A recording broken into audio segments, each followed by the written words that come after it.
magpapasimula na sa ating gawain sa gabing ito. Muli po magandang gabi sa inyong lahat, Nanay Gertrudes at Pastor Claude. Tayo ay magpapatuloy sa ating regular na ginagawang pag-aaral. Ngayon ay Huwebes at tayo ay tatalakay ng dalawang talata uli, Isaiah chapter 49 verses 8 to 9, upang pagpatuloy natin ang ating pagkatuto sa mga bahaging ito ng Biblia. Okay, samahan po ninyo ako sa ating pananalangin. Ama naming Diyos na dakila sa lahat, muli po kaming nagpupuri, nagpapasalamat sa iyo, Panginoon. Sa gabing ito, muli mo na naman kaming dinala sa ganitong sitwasyon, sa ganitong opportunity, upang patuloy na matuto ng iyong salita. Samahan mo kami, Panginoon, as we tackle your word in Isaiah chapter 49. Ikaw po ang magturo sa amin at patuloy na magbigay ng kaalaman at karunungan. Samahan mo ako, Panginoon, na mai-discuss ko po ito ng maayos, maituro, at ikaw po ang gumabay sa akin at makarating po sa bawat isang magjo-join sa amin, maging sa mga manonood ng video, ang mensahe ng iyong salita. Gabayan mo kami, Panginoon, amin pong ipinagkakatiwala sa iyo ang lahat-lahat. Ikaw na po ang mangunat gumabay sa amin, sa pangalan ng Panginoon Jesus. Amen. Okay, wow, magandang gabi, Pastor Dennis, magandang gabi po, Ate Alma, sa inyo pong lahat dyan. Nawa ay maayos ang kalalagayan ng bawat isa, at nawa ay bukas ang ating mga puso't isipan na patuloy na mag-aral, patuloy na matuto ng salita ng Panginoon. So tayo po ay tatalakay ngayong gabi sa Isaiah chapter 49 verses 8 to 9. Pero bago yan, kagaya ng lagi natin ginagawa, balikan natin ng kaunti ang mga natalakay natin nung nakalipas na araw, noong Tuesday, ang verses 6 and 7. Isaiah chapter 49 verse 6, ang sabi dito, sinabi sa akin ni Yahweh, Israel na aking lingkod, may mas mahalaga pa akong ipapagawa sa iyo. Bukod sa pagpapanumbalik sa mga Israelitang nalabi, gagawin din kitang liwanag sa mga bansa upang ang buong daigdig ay maligtas. Itong talatang 6 na ito ay nagpapahiwatig ng karagdagang misyon o karagdagang gawain kay Propeta Isaiah, na nagpapahiwatig na ang pagliligtas na gagawin ng Panginoon ay hindi lamang nakafocus o nakakonsentrate doon sa Israel o doon sa mga Hudyo. Sa halip ay i-extend niya ito sa mga Hentil o sa mga Griego. Sa pagkakataong ito ay sinabi kay Isaiah na ikaw ay magiging bahagi ng pagliligtas na ito na gagawin. So itong talatang ito ay nagpapakita ng pangunahing propesiya o pangunahing papapahayag na pagdating ng takdang panahon ng Diyos ay ililigtas niya ang lahat ng tao sa buong daigdig, hindi lamang mga Israel, sa halip ay kapwa mga Hentil. At ito nga ay nangyari sa panahon ng Bagong Tipan, particularly sa Acts chapter 9, nung magsimulang tawagin ng Diyos si Apostol Pablo, at ang sumunod siya ay naging apostol para sa mga Hentil, at ang mga sumunod na bahagi ng missionary o pag-mission doon sa aklat ng mga gawa ay nakakonsentrate sa mga Hentil. At doon sa Romans chapter 11 ay natutunan natin na pansamantalang inalis ng Panginoon ang pagliligtas doon sa mga Israelita at idinugtong niya ang mga Hentil para itong dalawang ito ay magkasama. At doon nga sa aklat din ng mga Epeso, ito'y tinatawag na misteryo ng simbahan o ng iglesia, kung saan yung mga Israelita o Hudyo ay isinama sa mga Hentil, o yung mga Hentil ay isinama sa mga Israelita, at sila ay naging isang pamilya sa loob ng isang simbahan. Ayan. So, alam na natin halos yung mga kasaysayan na ito, natalakay na to sa maraming pagkakataon. Ngayon, kung meron pa kayong mga katanungan sa bagay na iyan, sa paghahalo, sa pagsasama ng Hudyo at ng mga Hentil sa isang simbahan, pwede kayong magtanong at ito'y buong ipapaliwanag ko uli sa inyo ang mga bagay na to. Pero sa gabing ito, hindi natin ito babalikan ng detalyado dahil mayroong nakatakdang talakayan tayo na pag-usapan sa gabing ito. Okay, doon naman sa verse 7, ang sinabi naman dito,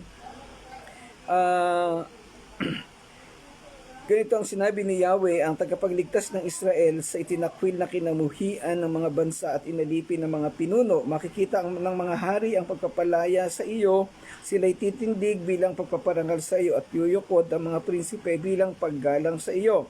Sapagkat hinirang ka ni Yahweh ang banal na Diyos ng Israel. So ito naman talatang 7 ay tumutukoy naman sa pagliligtas ng Diyos sa mga bayan o sa mga tao na inapi, minaliit, binihag o kaya ay nakaranas ng mga kaapihan buhat sa mga malalaki o malalakas na bansa. Particularly tumukoy ito sa Israel na kung saan ito'y binihag ng Babylonia o kaya ay sa mahabang panahon ng kanilang kasaysayan ay pinagbalakan na pabagsakin ng maraming mga bansa. Subalit hindi naman nagtagumpay. At ang pangako nga doon ng Panginoong Diyos ni Yahweh ay tatangkilikin sila at aarugain. At alam natin hanggang sa kasalukuyang panahon, ang Israel, napakaliit na bayan, ay lagi nang nagwawagi sa mga gera. Napakarami ng mga labanan o pagsalakay o pagpapabagsak na inattempt sa kanila pero hindi sila na nagagapi ng mga bansang ito. So dito sa verse 7, ay tumutukoy ito sa propesiya sa pagbibigay ng kalakasan ng protection ng Diyos sa kaniyang bayan na inaapi. Siyempre kung dadalhin natin ito sa practical na application, pwede natin itong iugnay sa mga simbahang maliliit na nasa minority in numbers o kaya sa mga Kristiyano na tila baga inaapi o minamaliit. Pero alam natin sa dulong panahon ay sila ang magwawagi. So ayan, so nagpapatunay lamang na ang Diyos ay may plano, nagmamahal at nagmamalasakit sa lahat ng tao at particularly doon sa mga maliliit, sa mga inaapi. Ayan, doon sa verse 6 naman ay sa mga hintil. Ito'y nagpapatunay ng malawak na hindi masusukat, hindi natin kayang arukin na pag-ibig at pagmamahal ng Diyos sa bawat tao. Now, kung ito'y dadalhin natin sa personal na application natin, dapat ang damdamin na ito ng Panginoong Diyos ay makita sa bawat isa sa atin ng mga mananampalataya. Okay, so mag-proceed po tayo sa ating aralin sa gabing ito, Isaiah chapter 49 verses 8 to 9. Sabi sa verse 8, sinabi pa ni Yahweh sa kanyang bayan, sa tamang panahon ay tinugon kita, araw ng pagliligtas. Sinaklolohan kita, iingatan kita at sa pamamagitan mo, gagawa ako ng kasunduan sa mga tao. Ibabalik kita sa sariling lupain na ngayon ay wasak na. Ang talatang ito ay nagpapahayag ng katapatan ng Diyos sa pagtupad sa kanyang mga pangako sa mga Israelita at gayon din sa mga taong nakipagtipan sa kanya o yung mga mananampalataya. So makikita natin yung succession ng talata. Una ay tumukoy sa pagliligtas sa mga hintil. Pangalawa, ang 7, yung pagliligtas sa mga maliliit, sa mga inaapi. At dito naman sa talatang ito ay tumutukoy na partikular doon sa pagliligtas sa kaniyang bayan o yung Israel. At sabi nga dito, sa tamang panahon ay tinugon kita, araw ng pagliligtas, sinaklolohan kita. Sabihin, darating ang panahon, actually dumating na yung panimulang panahon noon, simula pa noon, ay hindi naman pinabayaan ng Diyos, ng Panginoon ang kaniyang bayan. At hanggang sa kasalukuyang panahon at hanggang sa darating pang mga panahon na andon ang proteksyon na ibinibigay sa kanila ng Diyos. At ang sabi pa dito, gayon din sa mga taong nakipagtipan sa Kanya. So tayo yon, yung mga mananampalataya na totoong nanampalataya at sumunod sa Panginoong Diyos. Noong Sunday ay tinalakay natin sa discipleship natin, sino ba yung mga totoong mananampalataya? So tinutukoy ditong nakipagtipan sa Diyos ay yung mga totoong nanampalataya sa Kanya, hindi yung mga huwad. Dahil alam natin sa Bible, yung mga huwad na mananampalataya ay palalayasin ng Diyos. Hindi ito sila kakalingain ng Diyos dahil sa kanilang pagiging huwad. So, nawa tayong lahat na nandito ay totoong mananampalataya at walang isa man sa atin na huwad. Ngayon, kung mayroon pa kayong pagdududa, muli ang sitwasyon na to ay nais kong dalhin ninyo na bilang panawagan ng Diyos, panawagan ng salita ng Panginoon, na siguraduhin ninyo na totoo ang inyong pananampalataya. Ito'y lagi nating binabanggit dahil upang tayo'y makasigurado. Dahil uulitin ko, lahat ng ating ginagawa sa Panginoon o anumang mabubuting gawa o anumang paglilingkod, baliwala lahat yan kung hindi totoo ang pananampalataya na mayroon tayo sa ating puso. Ito'y kagaya ng relasyon ng isang mag-asawa na umabot man sila sa napakahabang panahon, kung hindi totoo yung pagmamahal o relasyon na nararamdaman nila sa isa't isa, darating ang panahon mawawasak din ang pagsasama. Kaya sa simula pa lang, napaka-importante yung katotohanan, yung katapatan ng puso ng bawat isa. Ito'y sa aspetong pananampalataya, sa aspeto ng paglilingkod sa Panginoon, tayo ay pinapanawagan, tayo ay patuloy na inaalalahanan ng salita ng Panginoon upang maging tapat at maging totoo sa Kaniya. Yan. Ang talatang ito rin ay kinapapalooban ng mensahe ng pag-asa at pangako na nagbibigay ng katiyakan sa bayan ng Diyos sa gitna ng kanilang mga pakikibaka at pagsubok. Naghahatid ang talatang ito ng mensahe ng pag-asa at pangako sa mga tao ng Israel. At siyempre, extended up to our generation o doon sa henerasyon ng mga nanampalataya sa Kaniya. Ang talata ay nagsisimula sa deklarasyong sinabi pa ni Yahweh sa kaniyang bayan na nagbibigay diin na ang mga sumusunod na salita ay hindi lamang nagmula sa bibig ng propeta. Sa halip, direktang mensahe mula mismo sa bibig ng Diyos. Ang pahayag na ito ay nagbibigay ng otoridad para sa mga susunod na ipapahayag sa talatang ito at o maaaring sa lahat ng mga susunod na talata sa kabanatang ito. Magandang gabi, Mami Ay. Magandang gabi, Pastor Nanding. Salamat po sa inyong pagsama. Ayan, Webes, pero nandito si Pastor Nanding. Salamat po, Pastor. Ayan. Nagpapakita ito na otoridad ng Diyos. Ibig sabihin, sinabi pa ni Yahweh sa kaniyang bayan.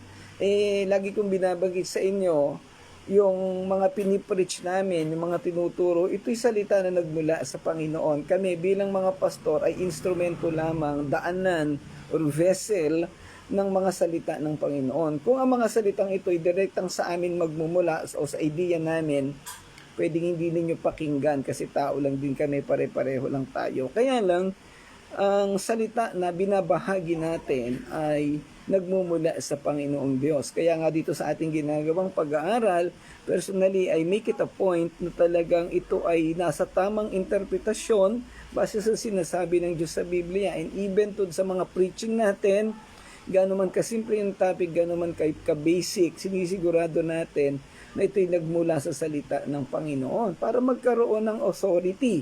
Lahat ng salita na nagmula sa tao, walang authority yan, less authority.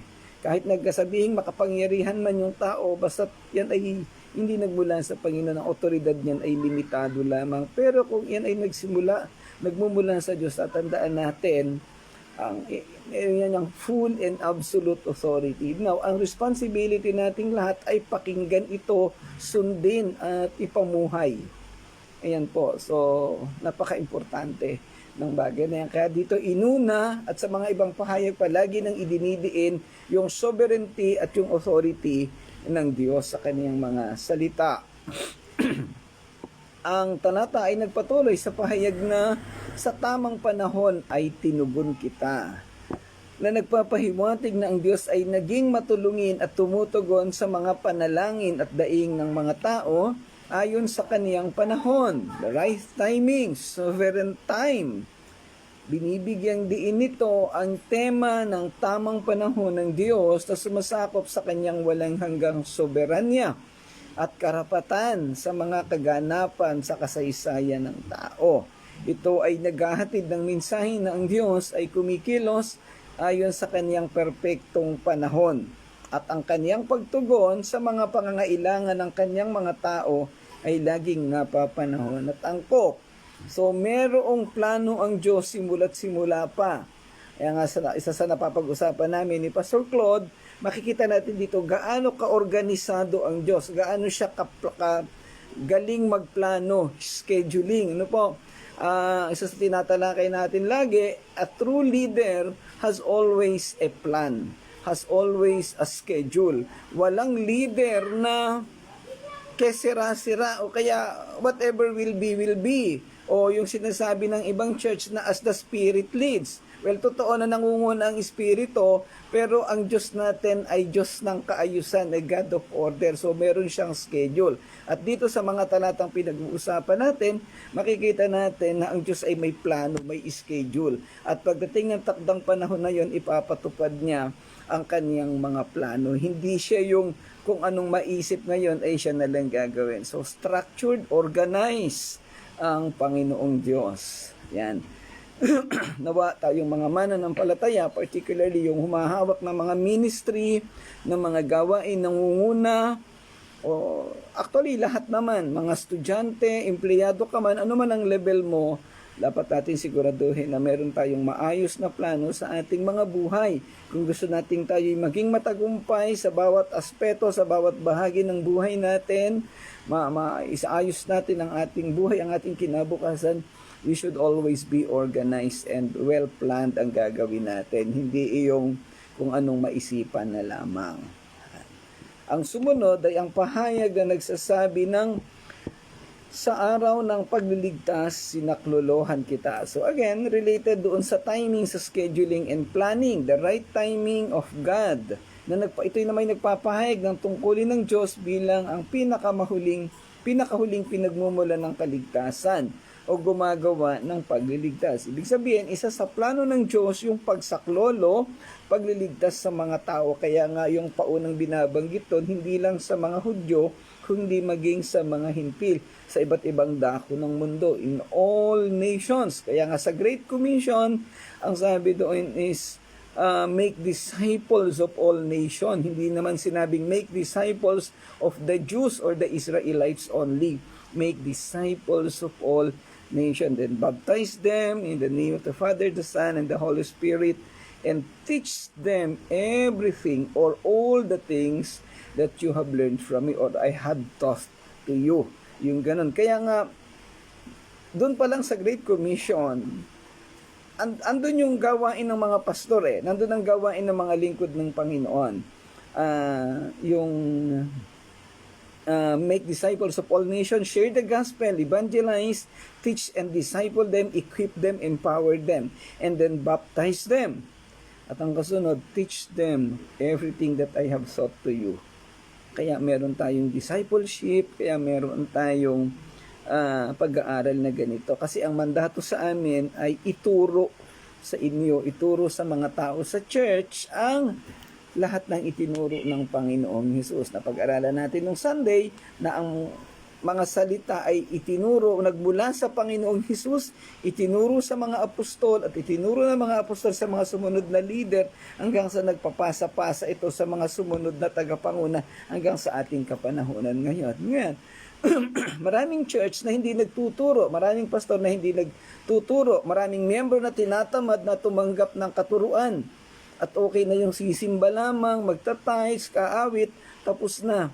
Pag ganun lang po ang sistema ng isang church, iwanan nyo na po yun kasi walang mangyayari.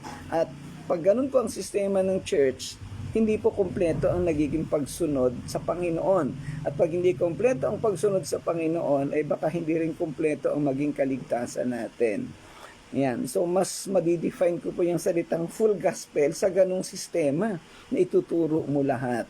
Kaya yan po ang pinipilit nating sistema na gawin dito sa church. Hanggat may pagkakataon, hanggat buhay pa, malakas at humihinga pa, ay ginagawa natin ang mga bagay na iyan. Okay, yan po yung commitment natin sa Panginoon. Hindi lang sa pagiging reformed, kung hindi, dahil ito'y mandato ng Diyos. But generally, in all denominations, in all types of groups, yung reformed churches ang talagang nakapokus sa pag-aaral. The rest ay nag-aaral din pero hindi ganun kasing lalim ng reformed churches. Ayan. Pero sabi ko nga, hindi lang natin ito ginagawa dahil tayo reform o dahil para masabi tayong reform, kung hindi para sumunod sa mandato sa utos ng Diyos. Dahil mahal natin ang Panginoon at nais natin siyang bigyan ng karangalan. Yan. Ang susunod na bahagi ng talatang ito ay nagsasaad na iingatan kita. I will take care of you, na nagpapahiwatig ng pangako ng Diyos ng proteksyon at suporta sa kaniyang mga tao. Ito'y nagpapatunay sa ideya ng katapatan ng Diyos at ang kaniyang pangako na magiging kanlungan at kuta para sa mga nagtitiwala sa Kanya. Yung salitang refuge, kanlungan, gabay, sandigan.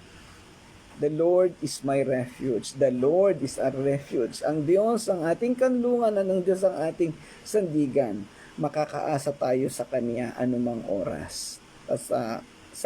Tayo'y lumapit lang at magkaroon ng totoong pananampalataya at pagsunod sa Kanya.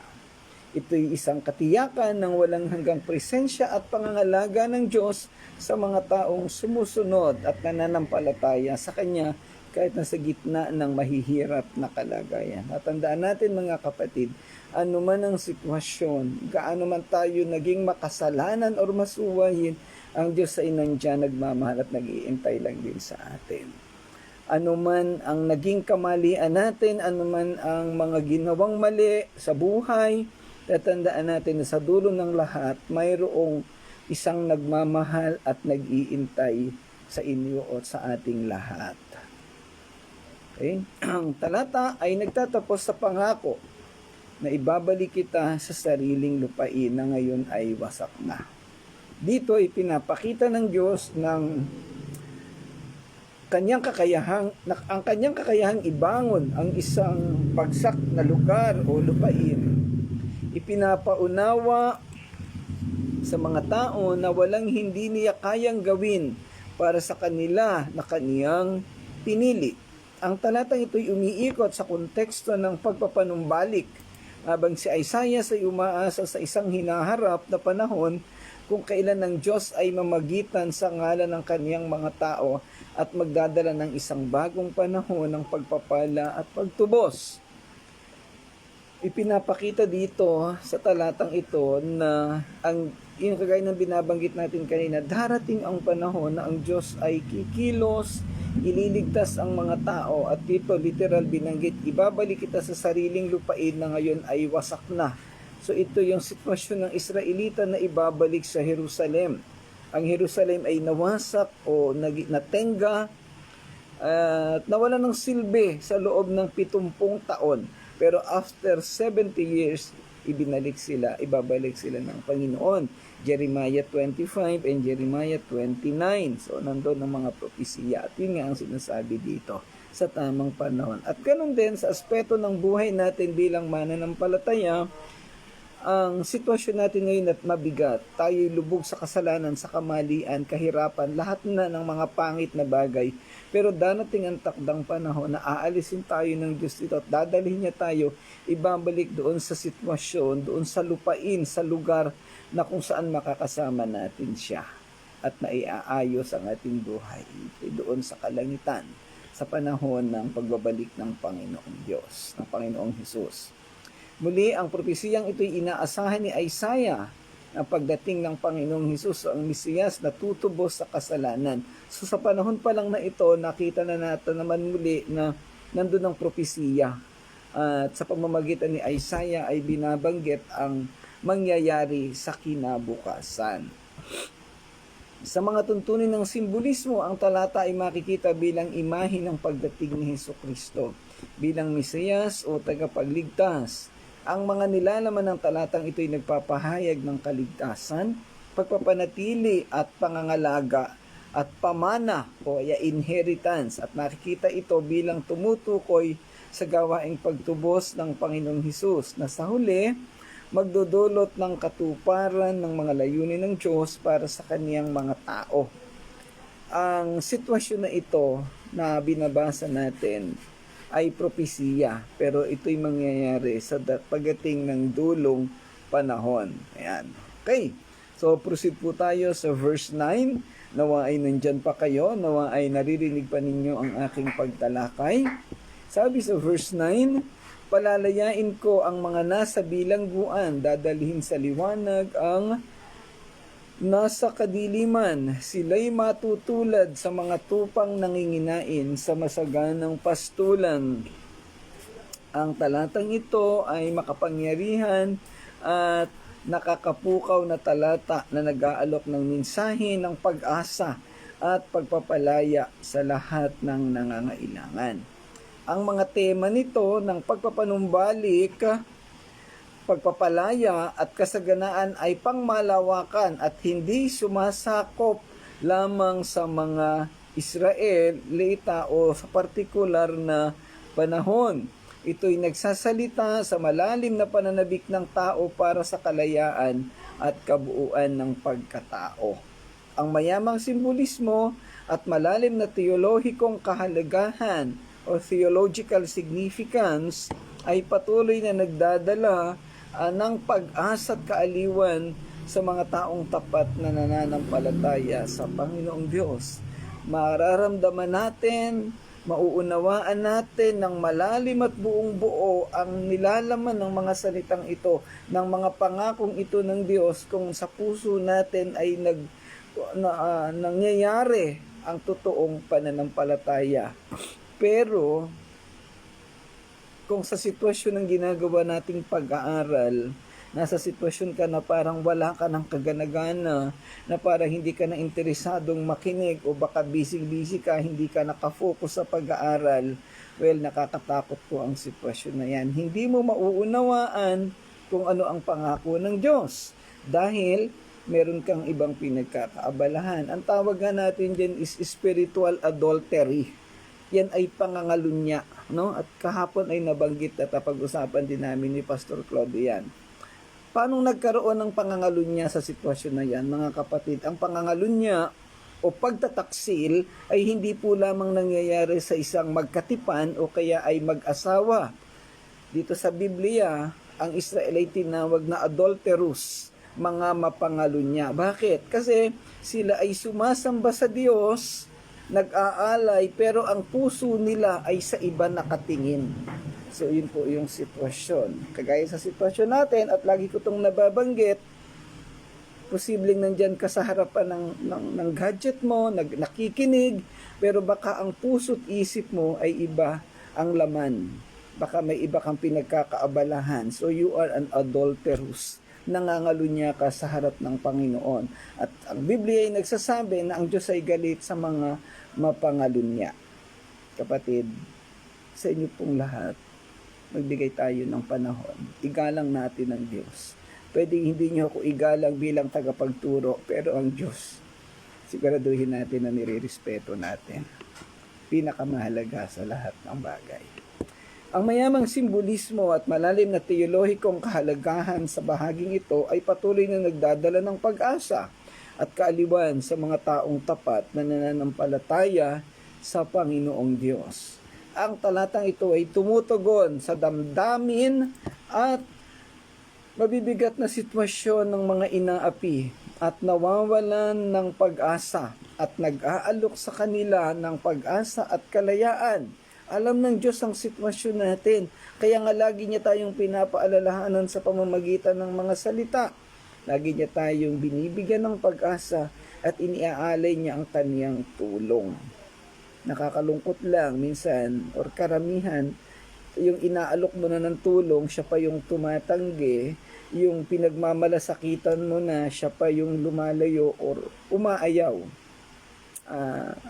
Ang Panginoon ay laging nagmamalasakit sa ating lahat. At ang lahat ng nangyayaring pagmamalasakit sa atin dito sa mundo ay larawan ng pagmamahal ng Diyos. Nasa sa atin na lamang kung paano natin ito tatangkilikin.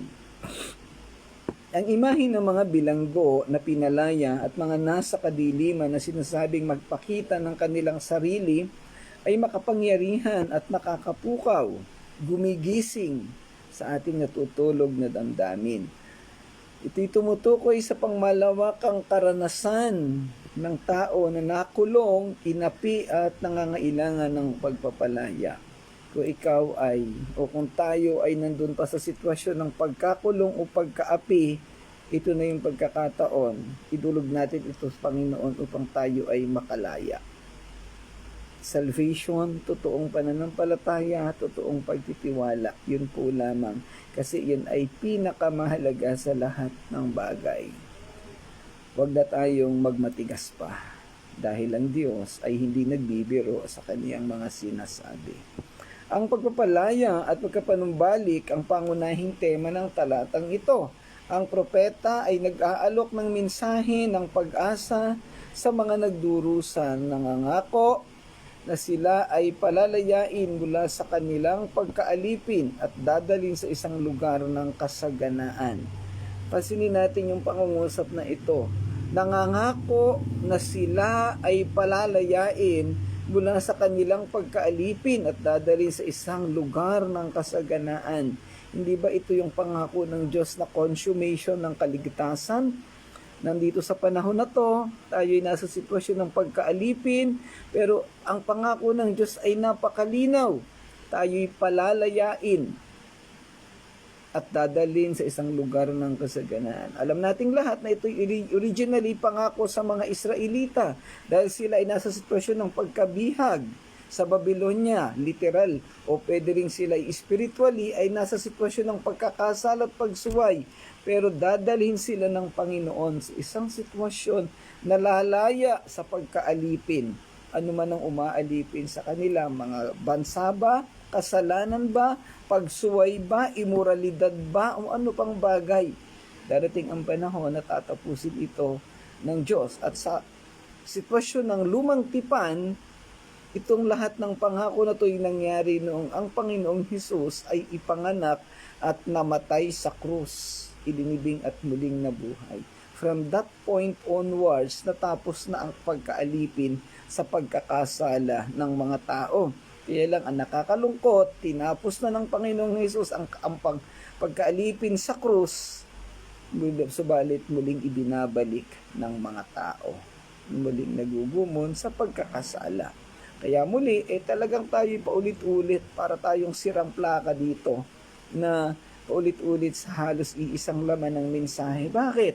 Kasi iyan ang mensahe ng Diyos at yun na nga paulit-ulit ka na nga, hindi pa rin maunawaan Ay di lalo na pag hindi mo inulit. Kaya bilang pastor nyo o bilang nangunguna sa inyo ay pagpasensyahan ninyo ako dahil talagang habang ako'y nabubuhay at habang ako ay merong lakas, habang may boses na lumalabas sa bibig ko, paulit-ulitin ko pa rin, lagi ko pa rin uulitin ang bagay na yan. Simula nang ako'y manampalataya sa Panginoon, simula nang tinawag ako ng Panginoon bilang lingkod niya, kung may isang bagay na lagi kong sinisigurado at inuulit-ulit, iyon ang kasiguraduhan ng kaligtasan.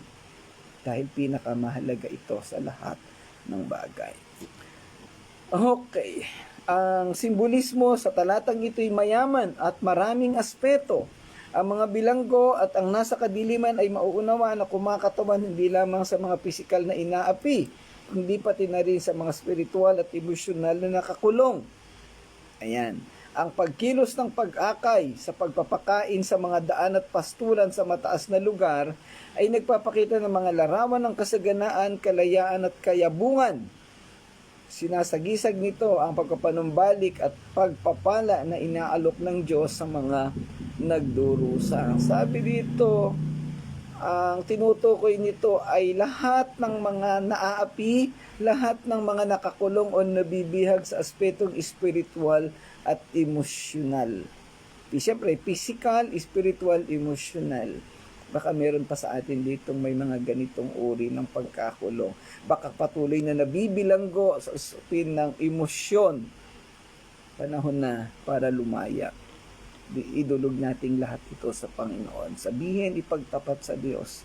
O kung may kakilala ka na isang tao na mapagkakatiwalaan na pwede mong pagbahaginan, ibahagi mo kung ano man yung bagay na kumukulong o bumibihag sa iyo. Panahon na para lumaya. Panahon na para itapon ang lahat ng mga bagay na nagpapabigat sa ating mga damdamin. Lahat tayo. Yan ang disenyo ng Diyos at yan ang nais niyang nangyari sa ating lahat.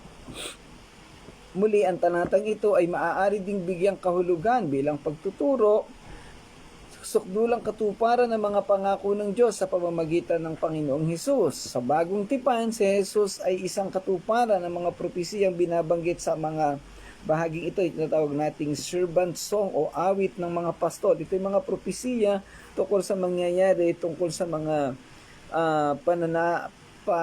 pakikipag-usap ng pastol, sa mga himutok ng pastol, sa sitwasyon karanasan ng pastol sa kanyang paglilingkod. Kaya meron siyang awitin ng pastol. At normally tumutukoy ito sa Panginoong Hesus at sa ating sitwasyon ngayon. Ngayon, itong mga talatang ito ay nagdadala ng kalayaan at pagpapalaya sa lahat ng naaapi at nasa kadiliman. Sa pagtatapos, ang talatang ito'y nag-iiwan ng mensahe ng pag-asa at pagtubos para sa lahat ng nangangailangan.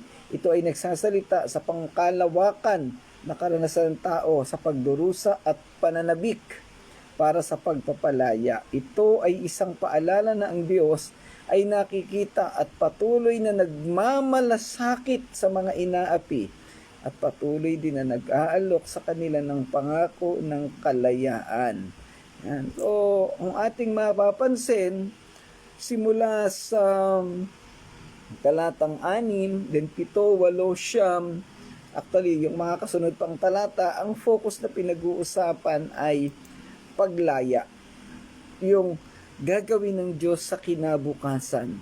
Yung kasalukuyang sitwasyon, kung ano man ito, kung gaano man kabigat, dinadala tayo ng Diyos sa sitwasyon na tayo ay kaniyang palalayain. So, wag na tayo magmatigas. Huwag tayong gumaya minsan doon sa mga sitwasyon ng Israelita dati. Nandiyan ang Diyos, kumakatok na ng Diyos nananawagan at patuloy niya nang hinihingi na i-assess natin ang ating sarili. Personal assessment. Alamin natin kung anong laman ng puso natin. Sabi nga natin kanina, huwag na tayong magmatigas. Gaano man katigas ang ulo natin, ang Diyos ay patuloy na nananawagan at nagpapaalala. Nakakahiya naman sa Panginoon, ano? Siya pa yung parang isinisiksik niyang pilit ang sarili niya sa atin. Ipinipilit niya at sa kabila ng lahat na yan, parang tayo naman minsan yung umaayaw at tumatalikod sa Panginoon. Mga kapatid, alamin natin kung ano ang plano ng Diyos at unawain natin kung ano ang ginagawa ng Panginoon sa atin. Sa ating mga personal na buhay, hindi natin direktang nakakausap ang Diyos, pero ang mga salita na ito, patunay na may gustong ayusin ng Diyos sa ating mga buhay. Ang mga salita na itinuturo, ginagamit kami bilang mga pastor at lingkod niya, nagpapahiwatig na ang Diyos ay may planong maganda sa atin. At ayaw ng Diyos, ayaw ng Panginoon na manatili tayo sa pagkabihag, sa pagkaapi, sa pagkakulong sa anumang spiritual man yan, physical o emotional na sitwasyon natin, sa kasalanan man yan, sa kamalian ng ugali, mga desisyon, pananaw at kung ano-ano pa. Ito na yung panahon. This is the time that we should all be freed of all these situations. Palayain natin ang sarili natin. Idulog natin ito sa Panginoon. Yan. So, samantala uli, hanggang dyan lang ang ating pag-aaral sa gabing ito. Basically, the same theme, parehong tema ng pagpapalaya, pagsuko sa Panginoon. So, salamat sa inyong pakikinig. Nawa ay may naunawaan ng bawat isa. Again, lagi kong sinasabi, kahit kapirasong bagay na naunawaan natin, kapiraso ngayon, kapiraso bukas, lahat yan pag pinagsama-sama mo, a little things will make it a plentiful knowledge that will bring you into the right and godly wisdom. Tandaan po natin yan. Kung hindi mo maunawaan ng malawakan, at least kaunti, lalawak din yan. Hanggang sa mapuno ka ng kaalaman, hanggang sa maging kahawig ka na ni Kristo. Tayo po'y manalangin sa ating pagwawakas. O Ama naming Diyos, Panginoon naming Ama, muli po kaming nagpapasalamat sa iyo sa gabing ito, sa patuloy na pagsama, patuloy na paggabay at pangunguna mo sa amin. Salamat sa mensahe ng pag-asa, sa mensahe ng pagtulong, sa mensahe ng pagpapanibagong buhay. Salamat, Panginoon, sa patuloy na pagtawag mo sa amin, sa patuloy na paghikayat mo sa amin. Dalangin ko nga, Panginoon, ang bawat isa sa amin, partikular na ang mga nakikinig at makakapakinig ba ng video na ito, ay tumugon, magbukas ng puso at isipan upang tugunin ang iyong panawagan at magkaroon ng kasiguraduhan at kalayaan ng bawat isa. Samahan mo kami, Panginoon. Ikaw pang patuloy na mangusap sa puso't isipan ng bawat isang taong makakarinig ng mga salitang ito. Pagpalain mo kaming lahat, Panginoon. Salamat po, ito ang dalangin namin sa pangalan ng Panginoong Hesus. Amen. Amen. Okay, maraming salamat po muli sa inyong lahat. Again, kung meron po kayong mga katanungan, mga personal na inquiry, pwede po kayong mag-chat o mag-message sa video. At pag nabasa po natin ay atin pong tatanungin, ipapaliwanag, i-discuss sa inyo. At kaya nagkakaroon tayo ng weekend reflection yung tuwing Sunday para kung meron mang malabo ay mapagbahaginan. Kung may mga katanungan, pwede nating dalhin doon sa grupo ang katanungan para maraming po pwedeng makapagpaliwanag sa ating lahat. Okay, maraming salamat pong muli sa inyong lahat sa pagsama. Siyempre si Pastor Claude, Pastor Nanding, si Mami Ay, Pastor Dennis, nandyan ka pa, Nanay Gertrudes, sa pamilya ni Ate Alma, ni Kuya Bob, ang buong pamilya, ang buong sambahayan. At yan, kung sino ba po yung hindi ko nabanggit na wala dito, hindi nag-appear yung pangalan, kung nandyan kayo, maraming salamat po sa inyong lahat. Patuloy po na pagpalain kayo ng Panginoon at sama-sama po tayong lumago at patuloy na mag-aral ng kanyang mga salita. God bless everyone. To God be the glory.